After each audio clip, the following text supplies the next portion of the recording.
Menghadapi arus mudik Lebaran 2026, PT SDP Indonesia Ferry Cawang Bitung memastikan kesiapan penuh dalam melayani masyarakat yang akan melakukan perjalanan melalui jalur laut. Berbagai langkah strategis telah disiapkan, mulai dari pembukaan posko angkutan Lebaran hingga kesiapan armada kapal di sejumlah lintasan penyeberangan.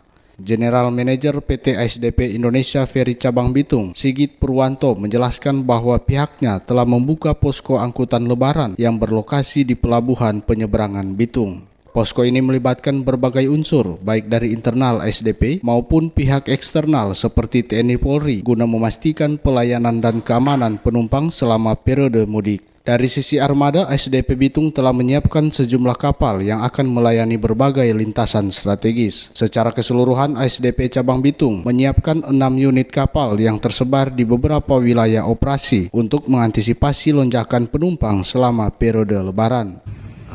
Armada kami yang di lintasan Bitung Ternate ada 1 kapal dan dibantu kapal dari cabang Ternate, yaitu KMP Poting 8, dan dari SDP Cabang Bitung sendiri KMP Dalente Woba.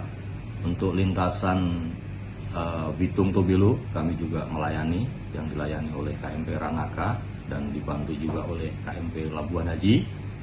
Dan untuk Bitung Melong itu juga kami layani dengan KMP Labuan Haji juga. Nah, tentunya secara keseluruhan untuk jumlah armada yang ada di Amurang, di Likupang juga, total semuanya ada 6 unit kapal Cabang Bitung yang siap untuk melayani angkutan Lebaran.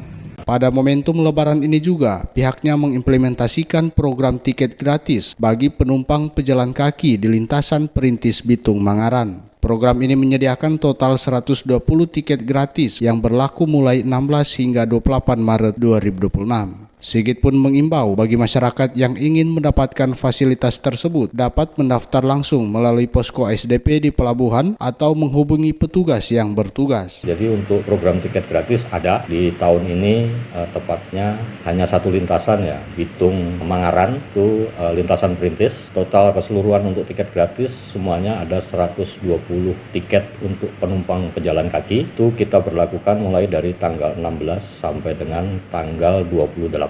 Maka dari itu kami menghimbau kepada seluruh penumpang apabila ingin mendaftarkan, silakan berkoordinasi di posko ASDP di pelabuhan ataupun langsung menghubungi di petugas-petugas ASDP. Dan untuk operasional trip Ferry itu adalah tiket online ASDP. Tentunya ASDP memberikan suatu kemudahan apabila para pengguna jasa ingin melakukan penyeberangan, silakan membuka aplikasi dengan membeli tiket secara online, dan apabila membutuhkan informasi silakan langsung ke kantor ataupun ke petugas-petugas yang melayani setiap hari di Pelabuhan Penyeberangan Bitung. Dengan seluruh kesiapan tersebut, SDP Bitung berharap pelaksanaan angkutan Lebaran tahun ini dapat berjalan lancar, zero accident, dan seluruh pengguna jasa bisa terlayani dengan baik. Demikian Anugrah Pandai melaporkan, RRI Terus Mengudara untuk Indonesia.